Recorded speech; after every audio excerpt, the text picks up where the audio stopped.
Salut à tous, alors c'est Frédéric de la Vie. Alors ce soir je voulais faire une petite vidéo, alors c'est la troisième que je fais dans la soirée parce que je m'étais absenté, j'avais des trucs à dire, j'avais tellement à dire, je n'avais pas, mon cerveau bouillonne. Donc je voulais faire une petite vidéo sur le travail des femmes, parler des femmes, du rôle de la femme, pourquoi dans les pays chauds par exemple les femmes travaillent plus que dans les pays du Nord, hein. Elles travaillent plus à l'extérieur. Alors j'ai fait un petit texte là-dessus tout simple, hein, pour que vous compreniez un peu pourquoi les femmes, par exemple au Maghreb, on dit que les femmes elles vont travailler, c'était cette histoire sur le jour des femmes, je ne sais plus quoi, c'est cette histoire, ce film qui avait marché en France, où les femmes en avaient marre d'avoir les mecs qui foutaient rien et elles allaient chercher l'eau toute la journée. Pareil, on voit qu'en Afrique, les femmes travaillent beaucoup, elles sont à la production. Alors on dit, mais pourquoi les femmes travaillent plus dans les pays chauds, hein, que dans les pays du Nord, les hommes ont tendance à exploiter. Alors c'était simple, hein.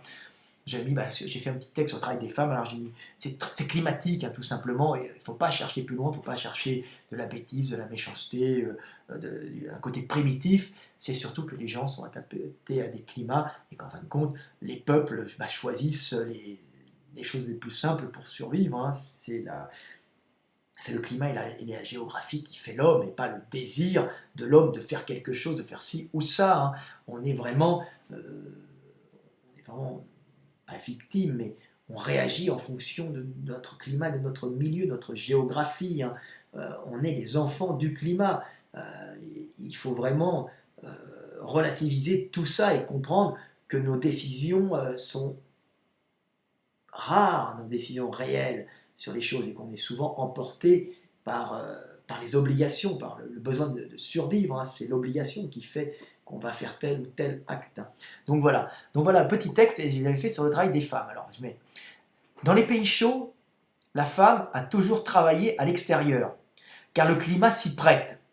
Elle peut travailler à l'extérieur, tout en emmenant son petit avec elle sur le dos et continuer à accomplir son devoir de mère. En Europe, la femme reste souvent à la maison avec les enfants, car sous la pluie, quand la température descend à partir de 10 degrés, hein, on ne peut plus sortir travailler avec les petits. Ils risquent la pneumonie. Quand la température des bronches et de la sphère ORL descend trop bas, des microbes pathogènes peuvent s'y développer et l'enfant peut périr. C'est ainsi que la séparation des fonctions est en Europe bien plus marquée, ou était bien plus marquée. La femme y avait exclusivement le rôle de mère, alors que l'homme était à la production. Travaillait dehors, en général, la femme restait à la maison, près du foyer, hein, sauf l'été où elle faisait quelques menus travaux dans les champs, hein, ramasser la paille, mais c'est pas elle qui labourait, c'est pas elle qui était dehors, parce qu'elle avait des petits, il faut aider son homme, mais un petit dehors, en bas âge, il meurt s'il fait froid et s'il fait humide. Alors, je continue, hein. Au sud, la femme continue son rôle exclusif de mère, et participe d'une façon plus intense. Non, au sud, la femme continue son rôle exclusif de mère, mais elle participe d'une façon plus intense à la production en travaillant plus à l'extérieur, hein, car elle peut emmener son petit avec elle quand elle travaille. Il ne risque pas la pneumonie. Et aller en groupe de femmes, il n'y a aucun problème, hein. Bien sûr, il existe des exceptions pour des raisons géographiques, mais cette tendance globale est influencée par le climat. Donc il ne faut pas y voir le côté méchant, paresseux de l'homme du Sud, à laisser travailler les femmes à l'extérieur, alors que lui reste à palabrer, à parler, à discuter. Comme on peut voir en Afrique, les hommes discutent, palabrent, et la femme travaille, hein. Et puis comme on peut voir des fois au Maghreb, où on voit souvent l'homme travaille, mais la femme a souvent des activités rudes, hein. On peut le voir comme ça, et l'homme se décharge un peu de ces activités rudes sur la femme, hein. C'est pas parce que il est paresseux ou il est méchant, c'est parce qu'il le peut, tout simplement. Je veux dire, pourquoi en faire trop quand on peut en faire juste ce qu'il faut? On partage les tâches. Alors, par contre, au Nord, on ne peut pas, hein. Si l'homme ne décharge pas complètement, ou en grande partie la femme du travail, hein, et laisse juste pour l'éducation des petits à la maison près du foyer où il fait chaud, du foyer où il y a la calorie, bah, la femme semblait aller travailler à l'extérieur, ça posera de gros problèmes, ça posait de gros problèmes, hein, avant la naissance des États, avant la naissance des structures qui permet de récupérer les enfants dans des crèches, hein, des organisations sociales. Hein, c'était pas comme ça avant, hein, même au début de la civilisation, on avait quand même des problèmes, les femmes pouvaient s'entraider entre elles, mais s'il fait froid et la femme doit aller à l'extérieur, elle prend son petit, risque de mourir, donc sélection, partage des tâches, hein, l'homme à l'extérieur au nord, et la femme à l'intérieur. L'homme va chasser, va récupérer la nourriture à l'extérieur, et la femme est à la maison et a un rôle limité de maîtresse de maison et de faire les activités ménagères, nettoyer, tout ça, machin. Bon voilà, alors ça peut être, on peut dire que c'est limité, mais c'est limité, on peut dire que c'est pas bien pour la femme, les féministes ont gueulé, mais il n'y a pas d'autre solution.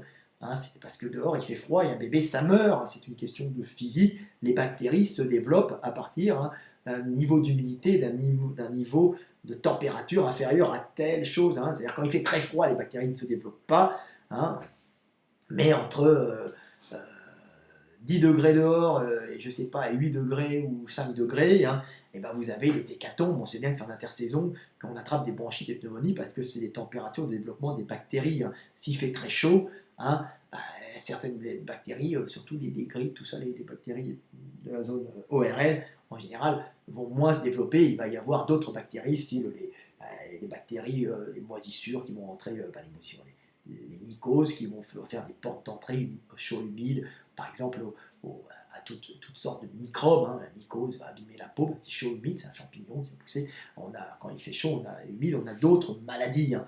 Mais c'est encore autre chose. Au nord, c'est les maladies de la sphère ORL qui peuvent emporter très vite un petit, donc c'est pour ça que les femmes restaient à la maison, hein, et les hommes allaient dehors, alors qu'au sud, hein, les femmes, elles sont essentiellement à la production. Hein. Donc, elles travaillent. Alors, on me disait, oui, mais il y a les femmes qui sont esclaves. Ah oui, elles peuvent être esclaves dehors, mais elles peuvent aussi travailler tout simplement dehors. On voit qu'au nord, au sud, par exemple, au Sénégal, elles ne sont pas du tout esclaves, et puis elles étaient à la production. C'est elles qui géraient le cheptel de chèvres, qui s'occupaient des poules, et qui s'occupaient des plantations, avec les hommes aussi, mais les femmes avaient un rôle très très important en Afrique noire, par exemple. Hein, Afrique noire, je parle un peu comme, comme l'ancien temps, oui, parce qu'il y a l'Afrique des Maghrébins aussi, qui est différent, mais là, l'Afrique des Maghrébins, la femme peut être considérée, ouais, elle est esclave aussi, elle est dehors, mais oui, mais bon, elle est dehors parce qu'on peut la mettre dehors, elle peut être avec son petit dehors.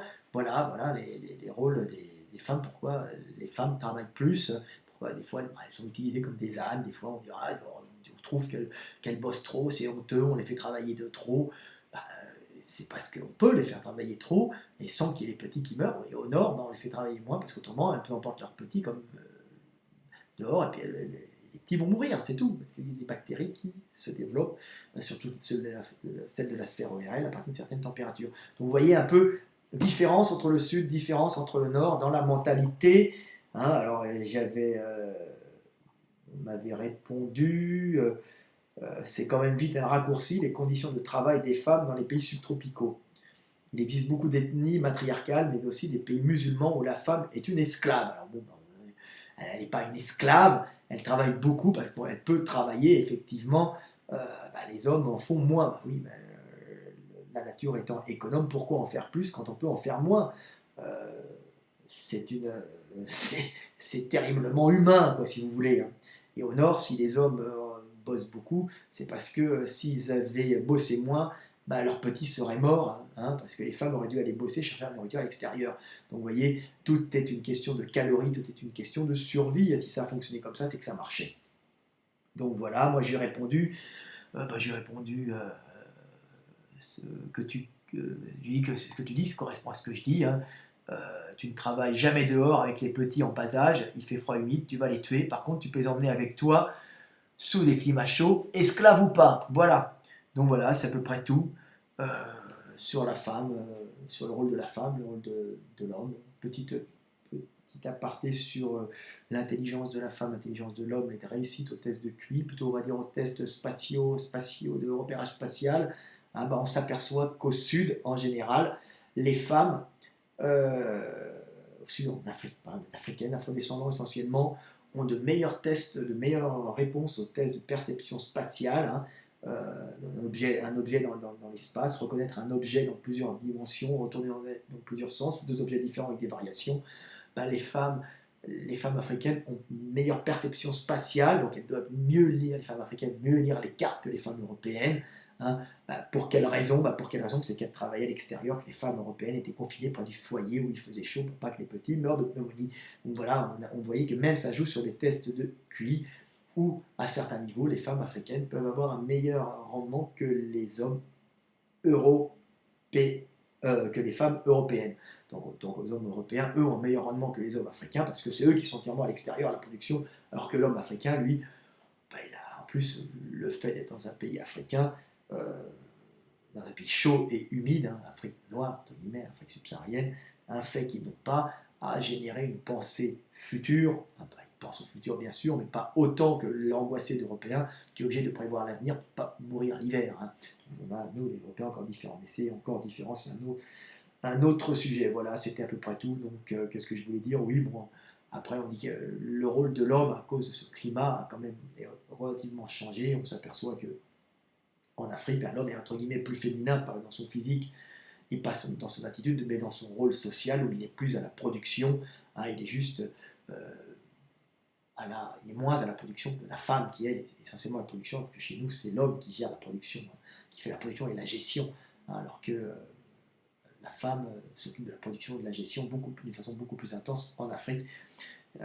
Donc ce qui donne un côté plus masculin, hein, un taux de testo plus élevé aussi. Donc voilà, c'est assez intéressant de voir les différences qui sont dues au climat. C'est pas une question d'intelligence, hein, comme je le dis tout le temps, c'est des adaptations climatiques, car l'intelligence c'est de survivre dans son milieu. Hein. C'est surtout ça. Hein. Si vous êtes intelligent, vous croyez intelligent et vous mourrez parce que vous n'êtes pas adapté, c'est que votre intelligence ne vous sert à rien.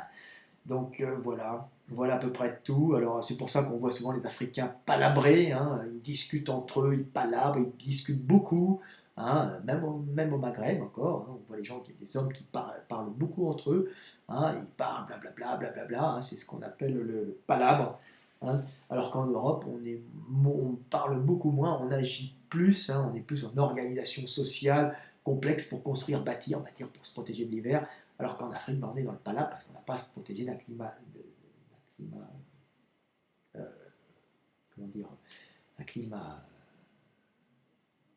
où il n'y a plus rien à manger l'hiver. Le climat africain est un climat rude parce qu'il y a beaucoup de bactéries, et c'est un climat riche qui apporte beaucoup de calories. On n'a pas à se soucier de l'avenir calorique, on a à se soucier de la vie au jour le jour et la mort qu'on aura peut-être demain à la base, hein, parce que maintenant il y a des mélanges des cultures, des mélanges des peuples. Mais à la base, l'homme africain était dans le palabre, dans la discussion. On ne discutait pas parce qu'on était des cons à discuter. Il ne faut pas penser ça. L'Européen pense un peu comme un con. Pense un peu parce qu'il n'a pas le même climat. L'homme africain discute et parle beaucoup. Il est tout en palabre, il s'exprime. Hein, c'est présentement, je me présente. Je rigole un peu, mais on peut trouver ça un peu surfait, un peu stupide quand on regarde ça du côté européen. Mais absolument pas. Absolument pas. Le palabre, la discussion a un rôle social de stabilisation, puisque le rôle social de stabilisation ne vient pas par les travaux collectifs de prévision, il vient par le palabre qui permet de discuter, de créer des alliances, hein, pas pour forcément bâtir, mais pour stabiliser le groupe, hein, pour le rendre viable. Le palabre était un système de stabilisation, hein, la discussion dans les pays chauds, intense, c'est un système pour établir une espèce d'ordre hiérarchique, une espèce d'harmonie par la discussion. Lui, il parle bien, lui, il parle moins bien. On parle un peu de tout, de philosophie, des femmes, machin. On s'exprime, on philosophe. On ne bâtit pas, forcément, hein, mais on philosophe sur la vie, on palabre. Hein. Alors, pendant que la femme travaille, ben oui, on a plus de temps. La femme palabre aussi, hein, mais comme c'est quand même réparti, la femme travaille beaucoup plus à la production, donc ça laisse beaucoup plus de temps libre aux hommes pour faire la discussion, pas pour bâtir, pour faire la discussion, là, pour établir un rang social, une hiérarchie, pour éviter les conflits, tout simplement. Et ça s'appelle de la psychologie africaine, hein, la psychologie de ces pays chauds, où les gens ont des fois une approche très profonde des choses, parce qu'ils n'arrêtent pas d'en discuter, pas pour bâtir, mais pour parler de la vie. Hein. La philosophie africaine, des fois, est d'une grande profondeur. Hein. Effectivement, on a Nietzsche, on a des grands penseurs, mais ce n'est pas une majorité. Et puis, en général, il faut qu'ils écrivent pendant des heures pour pouvoir sortir leur diamant. Nietzsche est un torrent abscon dans lequel on y trouve des diamants. Hein. C'est ça. Donc voilà un peu, je parlais un peu de tout et de rien, mais c'est quand même intéressant de voir la différence des peuples en fonction des climats. Est-ce que j'avais un autre truc à dire? Tout le temps, je fais des petites vidéos, elles durent un peu longtemps, toujours. C'est à peu près tout. Hein, j'aurais sûrement d'autres, trois petits trucs à rajouter, mais c'est pas grave, je rajouterai plus tard. Allez, à bientôt Frédéric Delavie, on arrive à 15 minutes. J'espère que vous avez compris la différence entre le sud et le nord, qui est vraiment dû au climat et le rôle de la femme qui est complètement différent d'un pays, d'une région à l'autre en fonction des climats. Voilà. Ah, dernier truc à dire, il y a des pays comme en Arabie Saoudite où les femmes sont quand même un peu la production, mais en général, on va dire les pays désertiques, les pays moyen-orientaux, hein, même une partie du Maghreb, où les femmes étaient quand même, elles travaillaient, mais étaient très gardées, confinées dans les intérieurs et moins à la production. Alors, quand elles sont moins à la production, c'est des fois qu'on a des esclaves, comme à l'époque du prophète Mahomet, paix et bénédiction sur lui. Hein, donc il n'appréciait pas trop l'esclavage. Euh, Justement, il faisait libérer les esclaves musulmans. C'est une bonne raison pour devenir musulman, pour se libérer. Donc à l'époque, on avait des esclaves, et puis les femmes étaient en général coincées à l'intérieur, on ne les faisait même pas travailler, étaient ni à la production, ni juste pour un pays chaud, juste à l'éducation des enfants. Pourquoi? Parce que les femmes, les jeunes filles, et on tenait bébés, les petites femmes, les petits bébés féminins en bas âge, hein, le prophète Mohammed n'a pas apprécié du tout. Hein. Pourquoi? Parce que c'est des pays calories limitées, donc en général, les femmes, elles ne sortent plus, on les met à l'intérieur, les hommes se remettent plus à la production, hein, et les femmes, on limite les naissances des femmes, c'est un drame d'avoir une fille dans la famille, et on les cache des hommes. Déjà, il n'y a pas assez à manger, on ne peut pas faire beaucoup d'enfants, donc on régule les naissances et on préfère avoir des fils. Les femmes sont à l'intérieur, parce que comme on régule les naissances, on ne fait pas sortir les femmes pour éviter que les femmes couchent avec un jeune homme qui n'a pas forcément d'argent, pour éviter que les hommes soient excités à la vue des femmes. Ils n'ont pas accès, parce que s'ils avaient accès aux femmes, ils feraient des bébés, on ne pourrait pas les nourrir, donc on va cacher les femmes. Hein. Alors c'est toujours par le climat, un manque de calories, on cache la femme, hein, et on tuait même les femelles, les petits bébés, hein, pour éviter justement, en fin de compte, c'est de la régulation de naissance dans un milieu très pauvre, hein, très pauvre en calories. Hein, voilà, c'est très très particulier. Et la femme étant cachée, les hommes, s'ils voient une femme, ils ne la voient jamais, ils sont excités par les femmes parce qu'ils n'ont pas accès à ces femmes. Hein, parce qu'il n'y a pas assez de calories, on leur enlève l'accès pour ne pas faire des bébés qui vont mourir de sous-alimentation et qui vont entraîner la famille dans la merde si le garçon n'a pas assez à manger. Donc on donnera les femmes, comme je dis toujours, aux plus riches et aux vieux en général, et aux vieux cousins qui est à côté pour défendre le territoire avec vous, hein, aux vieil oncles, aux vieux cousins. Donc c'est assez dur comme situation et c'est pour ça que les femmes à ce moment-là ne sont pas à la production. Hein. Elles restent confinées et c'est très très très particulier. Là c'est vraiment des milieux à calories limitées. Au Maghreb c'est intermédiaire parce qu'il y a quand même plus de nourriture, mais quand même on fait attention, on ne donne pas la femme à n'importe qui. Hein. C'est tout. Alors c'est pour ça que les hommes préféraient avoir, les familles préféraient avoir des fils. Pourquoi? Parce qu'un fils, ça vient travailler avec vous. Hein, c'était des bras costauds qui peuvent vous aider. Une fille, c'est faible. Hein, et puis ça peut vous aider à bosser. Et en plus, ça ne va pas faire de gamins qui vont vous couler. Parce qu'avoir trop de gamins, ça va entraîner tout le monde dans la merde. Hein, parce qu'il n'y a pas assez à manger. Donc un fils, par contre, on peut en avoir un, deux... 3, on essaie de trouver une femme, on a une fille, ça va, mais on essaie d'avoir plus de garçons en général. Pourquoi? Parce que les garçons, ça fait des mecs qui peuvent défendre le territoire, ce territoire qui a tant de valeur, et en même temps travailler avec vous, alors qu'une fille, ça a moins de puissance de travail, c'est plus économe, et puis en plus ça fait des bébés, et ces bébés risquent de couler la famille parce qu'il n'y a pas assez de nourriture. Donc on fait vraiment de la régulation, on fait attention. Très très particulier, ça donne ces pays où les femmes sont voilées, toutes noires, machin, à la maison, et on les voit pas. Allez hop, tu rentres Fatima. Et pourquoi? Tout simplement parce qu'il y avait un manque de calories. C'est pour ça que le prophète Mahomet était arrivé, et puis il a fait toute une régulation dans les lois. J'écoutais récemment, je mets un peu de religion musulmane là-dedans parce qu'elle est très très intéressante. Hein. J'aime beaucoup le prophète Mohammed, hein. Vous savez que c'est quelqu'un qui est pour moi un exemple. Donc il a tout ça, tout réformé, hein. Réformé parce que ces régulations de naissance et cette façon stricte de vivre et de confiner la femme était quelque chose d'affreux. Hein, et lui il est arrivé et il a changé ça d'une façon brutale. Pour l'époque, il avait affaire des hommes brutales, mais il a quand même adouci ce monde qui était d'une extrême brutalité en redonnant à la femme une place plus enviable, hein, plus qu'une reproductrice, je chez les pauvres, hein, chez certaines tribus qui étaient confinées. Hein. C'est bien ça. Alors évidemment, lui, il a fréquenté des pas très riches, qui étaient des gens.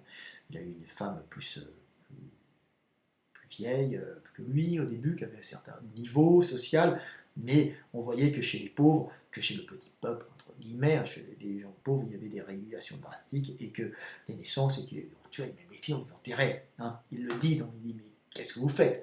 Ah ben voilà, c'est à cause des calories limitées. Voilà, c'était un petit aparté à la fin de ma vidéo sur le rôle des femmes. Hein. J'espère que vous avez compris et que les gens ne sont pas mauvais ou brutaux parce qu'ils désirent l'être, c'est parce que le climat les force à être mauvais et brutaux, hein, pour être mauvais, pas être mauvais, mais être brutaux, à être durs, et qu'il n'y a pas des fois d'autres solutions, et qu'il y a, bon, comme Mohamed qui est arrivé, qui a réussi à faire quand même changer ça par une législation très dure. Regardez les femmes dans le Coran, ça s'appelle les femmes, la sourate, elle est très bien. En fin de compte, c'est une sourate de législation pour transformer des tribus barbares et cruelles en tribus quand même plus civilisées. Alors il y a encore, on ne passe pas du jour à la nuit, ou de la nuit au jour en une seconde, hein, il y a des étapes, mais on a vu quand même que son travail avait été énorme sur la législation, la transformation